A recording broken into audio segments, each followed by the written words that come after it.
Small kitchen designs that will work in any kitchen. If you are living in a home with a small kitchen, you are not alone. If you would like to make it look bigger, that can be accomplished with a few small kitchen designs that you can use. Granted, your kitchen may be different from one that you see in a magazine, but everybody's kitchen is going to be a little different. A big kitchen does not do you much good if it is not efficient.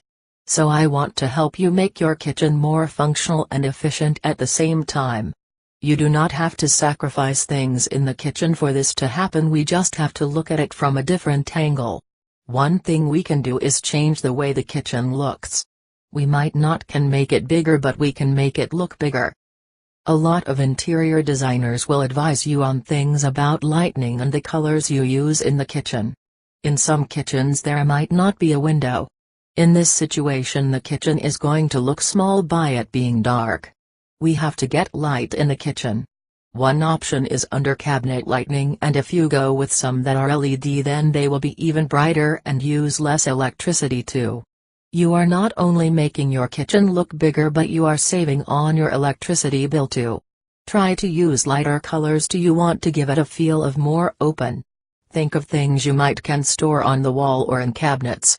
There may be some things on the countertop that you can hang on the wall or store in cabinets. If you can put in some shelves that help free up countertop space. Is there anything that is sitting on the floor that can be stored elsewhere? Maybe where you have the garbage can. If you are fortunate enough to have a pantry close by, this can be used for storage too. You can use this to store various things like a small appliances like a microwave. Have power in there, then you could use your microwave with it in the pantry. You can take some racks and hang on inside the door, and this will give you more storage options as well. I hope this article will help you and your family.